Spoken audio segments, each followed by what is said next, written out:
is Christmas time. This video was going to be about video games. Hear me out. Sometimes I like to talk about, like pop culture or movies or video games to lighten the mood.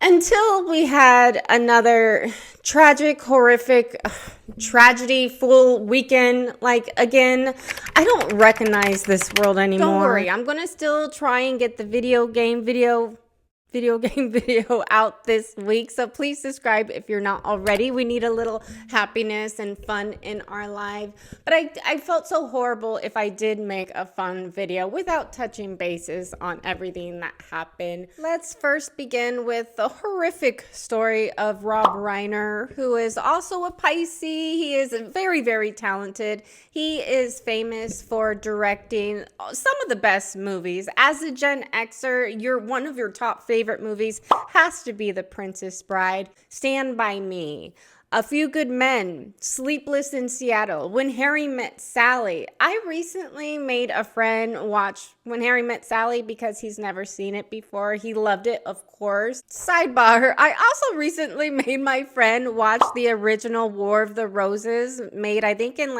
'89 or something. I love that one. It's a masterpiece. Did you guys know that Danny DeVito directed that one? Okay, anywho's, when I heard about what happened to Rob and his wife Sunday night, I kind of had a feeling it was going to be a child or someone they knew that closely, because of the injuries. It's personal. And sure enough, I hate to be right, they got one of their sons in custody. Nick is in custody right now. I think his bail is $5 million. He shouldn't even have a bail. Apparently, their son did have a hard upbringing with substance and a life on the streets. I've heard a lot of channels talk about Rob's political affiliation. Apparently, he was a liberal who isn't in Hollywood, and he has said a lot of disgusting stuff throughout the years. He also has said nice stuff. I think he said something nice about Charlie Kirk when he passed. I heard he might have said disgusting stuff when Trump's ex-wife passed. I don't know. It's not about politics. He was a great director, but who knows? Maybe they weren't the best parents. Maybe he was a horrible father. Reverse that. Let's go back. By all means, I'm not excusing what the son did. No matter how horrible a father is, you should never unalive anybody. I'm just saying this wasn't politically induced. I'm just saying if someone's son did this, maybe the guy's a horrible father. What if? I'm kidding. I also don't want to put all the blame on Rob Reiner. I mean, most likely his son has mental health issues. A lot of people we're going to be talking about today have mental health issues, and that seems to be a pattern in today's world.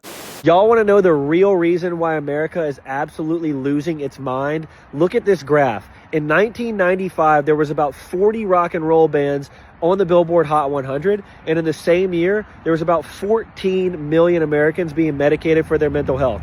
That's a lot of medication, probably too much already, but do you know what that number is in 2025? Over 45 million Americans are now being medicated for their mental health issues. And do you know how many rock and roll bands are in the Billboard Hot 100? 0. My advice to you is if you're feeling like shit, you had a bad day, a bad week, a bad month, or even a bad year, find some rock and roll music, crank that shit up, go start punching your pillows, go scream, go dig some holes, find a concert to go to, jump in a mosh pit, drink some beers, scream, run around, and let that energy out. Just do it. We need rock and roll back in the mainstream before we totally lose it as a country. God bless you. Now let's discuss what happened in Australia, shall we? I don't know where to start without this channel turning into a warning to all countries about Islamic terror. Apparently, it was a father and son duo, maybe a Bondi moment for their religion to pew up a festival, a Hanukkah festival that was going on. With at least 15 unalived and several more injured, it was horrible. And there was a few heroes. I think there was a couple that was trying to disarm someone. They both passed away in each other's arms. There was another Good Samaritan that was successful at disarming one, getting shot himself.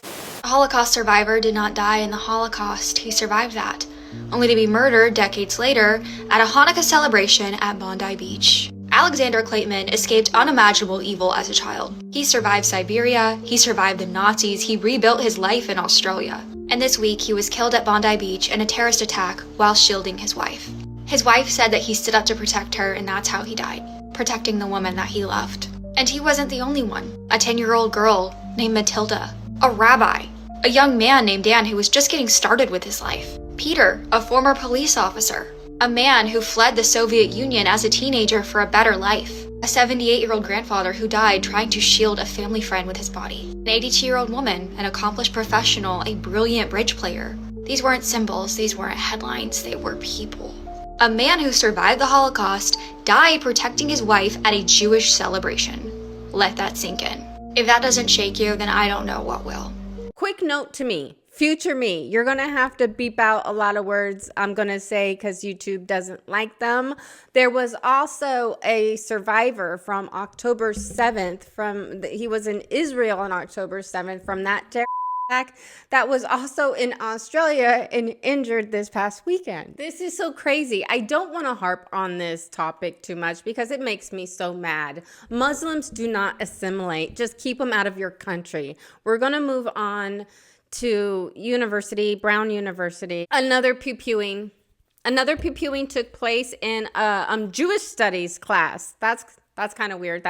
Is it another coincidence? Oh God.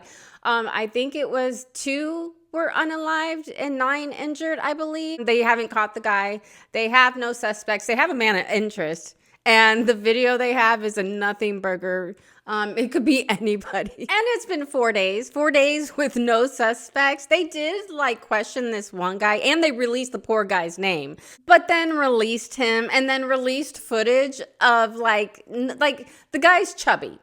The suspect they're looking for now, the person of interest, he has a little tummy, he's 5'8", everything was covered. You can't tell anything in the video. They said, oh, maybe you can, pick up on his mannerism if you know, how this person walks. I don't know if it's another Muslim trying to prove a point. I don't know if it's another libtard that has mental health issues. That's the biggest issue that's going on right now. Everyone is self-isolating and they only have the internet that's indoctrinating them. I believe they have already put out all the victims' names. They did say the first victim was a vice president of the Republican party club at the university, and a beautiful young gorgeous girl with her whole life in front of her, Ella Cook. So who knows if it was targeted? I mean, it kind of sounds like it was. I'm just sick of all these tragedies. I do, like I said before, I do want to make another video this week that's a little bit more happier since we are in the holidays. Maybe I will make an updated video. My heart goes out to everyone who lost somebody. I'm just sick of this. We need this world to look different. If you're with me, please give this video a big thumbs up. Subscribe if you're not already, and I'll see you in the next one. Boy, boy, boy, boy, boy, boy, boy, boy, boy, boy, boy, boy.